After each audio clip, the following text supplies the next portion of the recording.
Renz? Renz? Renz? Ano ginagawa mo dito? Lasing Ano ka ba? na naman? Alam mo, ikaw, buwisit ka talaga sa buhay ko. Kaya ako naglalasing kasi wala kang silbi. Ano ba ginagawa mo? Anong walang silbi? Ito na nga ako, oh. Kung ano-ano ng trabahong pinasukan ko. Nagpa-part-time ako lagi para may makain tayo. Hindi mo ba sapat yun? Tingin mo matutuwa ako sa sahod mo? Napakaliit.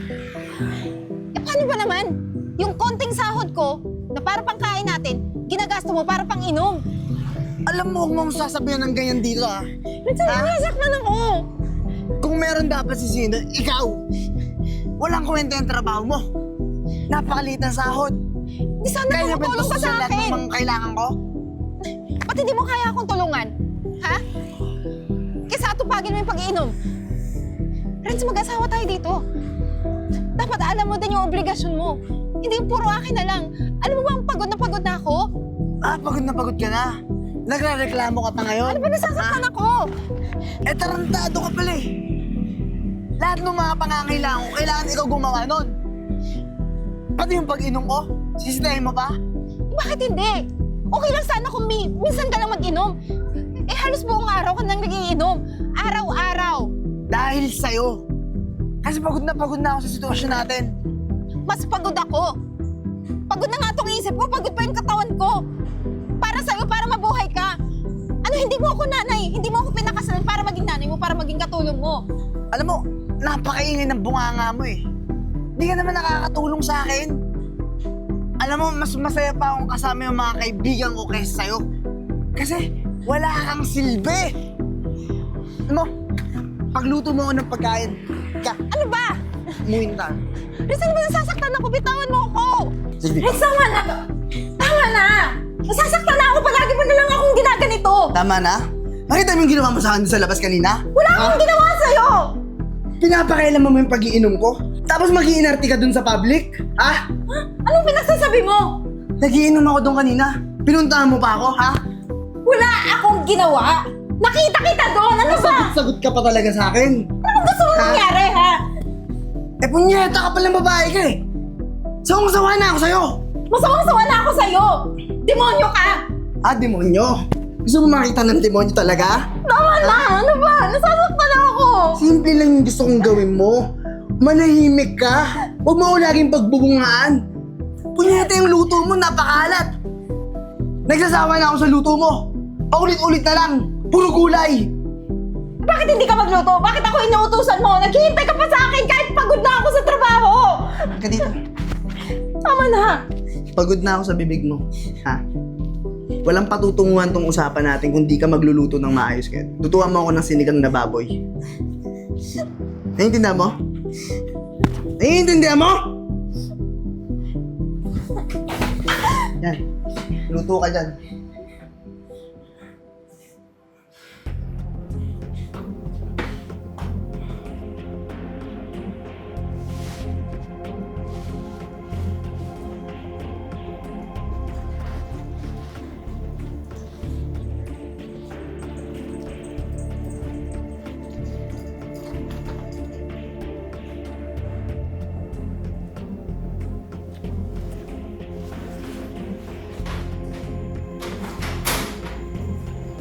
Saan ka pupunta, ha? Ano, tatakasan mo ako? Renz! Ha? Tama na! Tatakasan mo ako? Sasawa ka na sa akin? Ha? Tingin mo hahayaan kitang umalis, ha? Tingin mo hahayaan kitang umalis? Renz, tama na! Napapangman ako! Parang ako na! Hoy, lahat ng luho ko kailangan mo tustusan. Hindi ako magsasawang saktang ka araw-araw para lang tumatak din sa kokote mo na dapat mo akong pagsilbihan. Renz, tama na! Pagod na ako! Huwag ka na. Bakit? Dahil lagi akong laseng?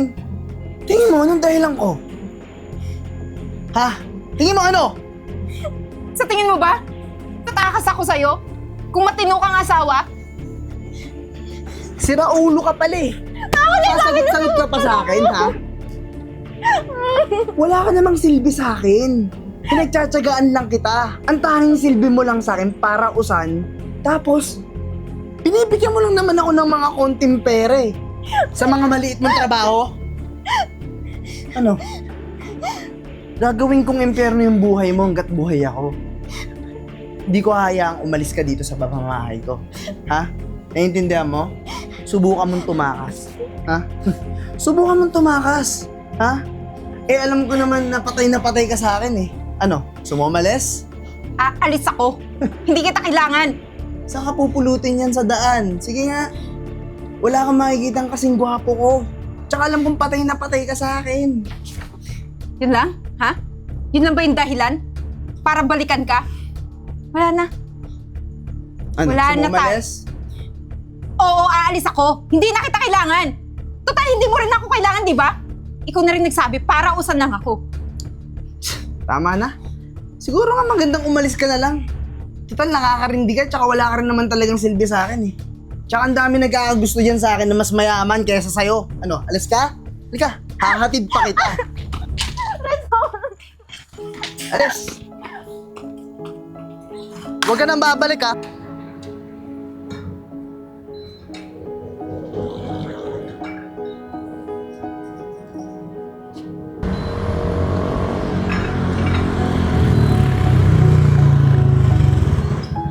Neng? Neng? Ma'am, pahingi po ng barya. Oh, ba't diyan ka na natutulog? Ma'am, wala na po kasi akong matutuluyan eh. Bakit? Tumakas po ako sa asawa ko. Oh, kumain ka na ba? Di pa nga po eh. Naku ma'am, ang laki naman po nito. Oh, bumili ka dito oh. Sa McDo. Kumain ka? Salamat po ma'am ha. Talagang mawawala yung gutom ko kasi ilang araw na rin po ako hindi nakain. Tumakas ka sa asawa mo, ibig sabihin, saan ka natutulog? Kahit saan lang po. Dito lang ako madalas. Nanghihingi na Naku. mamalimos. Di ba delikado ka dito? Masyado kang delikado dito, maraming tambay dito. Sa awa ng Diyos, ma'am, wala naman pong nanggagalaw sa akin dito. Wala ka bang alam na trabaho ang iba? Ma'am, meron naman po ako mga part-time dati, kaso hindi na rin po ako pinapasok eh. Kaya mo ba na magsilbi sa restaurant? Tagahugas ng plato? Ako ma'am, kayang-kaya ko po yan. Sa totoo niyan, ganun din po yung ginagawa kong trabaho as part-timer po dati.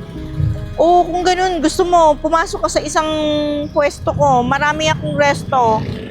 Pwedeng tagahugas ka ng plato, pwedeng tagasilbi ka sa customer. Ayoko lang ng maaarte kasing tendera. Gusto ko yung cowboy ba yung tendera ko. Pagka pwede sa paghugas, pwede. Pwede sa pagsilbi, pwede. Kaya mo yon? Ako ma'am, kayang-kaya ko po. Tsaka po ma'am, kung papatrabahuin niyo ako doon, talaga pong sisipagan ko po. Sigurado po matutuwa kayo sa serbisyo ko. O paano? Gusto mo kumain ka muna, antayin kita dun sa kotse ko. Pumunta ka dun, isasabay na kita pa uwi. Hindi na po ma'am. Itatabi ko na lang po to, tapos sama na ako sa inyo. Hindi ka nakakain? O Hindi siya, na po. sige, lika. Salamat po ma'am ah. O, sige, sige. Lika, dito yung kotse ko. Hi sir, andito na po Uy. yung order niyo. Yan na pala. Enjoy po kayo. Uy, teka lang bago ka umalis. Ano po yun? Pupurihin muna kita. Bakit naman po sir? Alam mo, natutuwa ako sa servisyo mo. Sobrang nakakaaliw. Ay, bakit po ba? Parang wala kang problema sa buhay. Lagi kita kangiti. Tapos, alam mo yun, lalo sumasarap pagkain ko kapag ganyan yung servisyo mo, natutuwa talaga ako. Alam mo kung ako may-ari ng restaurant at Diyos ko po, gagawin kitang manager, supervisor, whatever. Ay, sana po sir. Pero sa ngayon po sir, waitress mo muna yung gusto kong simulan. Pero pag nagkaroon naman ng pagkakataon, syempre sir, igagrab ko yung opportunity. At saka sir, salamat po pala sa palagi yung pagpunta dito, sa pagkain dito sa restaurant ng amo ko. Oo Diyos ko, kaya nga ako lagi pumupunta dito kasi nga natutuwa ako sa servisyo mo. Aliw na aliw ako. Buti nga lang bakla ako, kundi nagkagusto na ako sa'yo, Diyos ko po. Ito naman si sir?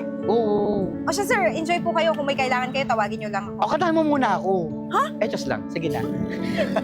O, sige na. Bye. Thank you. Sige po.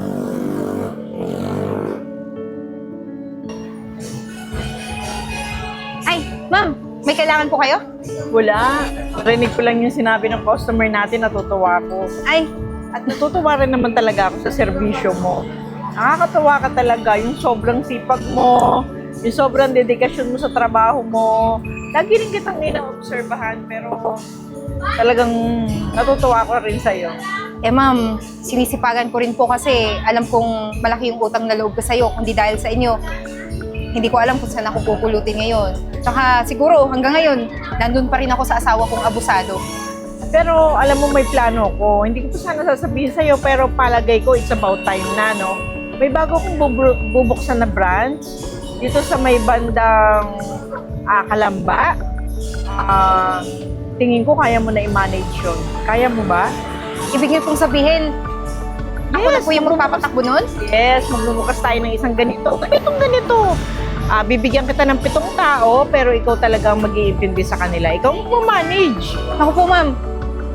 Opo, tatanggapin ko po. Bakit naman po hindi? Tsaka ma'am, alam ko naman po na pagsisikapin ko pang mapatakbo yung negosyo nyo na maayos. Tsaka sisiguraduhin ko po na mas marami pang branch po yung ma-open ngayong taon na to. Sige.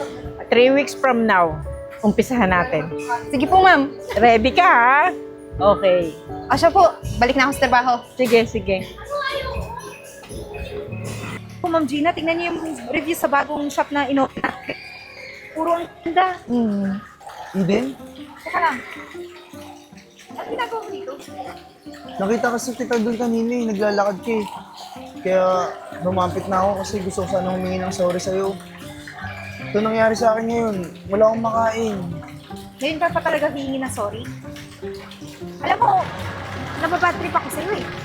Alam mo, kaka-open ko lang ng bago kong shop. Tapos ito yung mabubungad sa akin. Eh, Eden, asawa mo naman ako, diba? Baka pwede matulungan mo na ako. Sorry na, patawad. Pwede ba, Renz? Bitawan mo ako. Alam ko, asawa kita. Pero sa ginawa mo sa akin dati, hindi kita mapapatawad. Matitiis mo ba na kulubin na lang ako ngayon? Eden, matitiis mo ba na kulubin na lang ako ngayon? Eh bakit dati? Natiis mo ba yung pananakit mo sa akin? Alam mo, halos mamatay na ako sa pananakit mo sa akin. Naramdaman mo ba? Ha? Buong buhay ko binigay ko sa'yo, Renz. Pero wala pa rin nangyari. Walang silbi lahat ng pinaghirapan ko. Mas maigi na nga itong nangyari sa akin ngayon. Nang dahil kay Ma'am Gia, nabago yung buhay ko. Eh, matagal naman na yun eh. Tulungan mo na ako. Mas maigi na yung nangyari sa'yo. Alam mo, kung ako sa'yo, maghanap pa ng trabaho. Hindi ka pa naman bandado. Hindi ka pa mukhang may sakit. Kaya mo ba? Ako, tingnan mo. Anong nangyari sa akin? Nagsikap ako. Alam mo, yumamang ka lang, napakayabang mo na. Friends, hindi ako mayabang. Sinasabi ko yung totoo. Masaya na ako na wala ka. At yung sinasabi mo mag-asawa tayo, ito na. Tutuluyan ko na. Makikipaghiwalay na ako. Sige na, kahit pangkain lang. Ano ko sabi? Pero naman, Gina. Damot mo.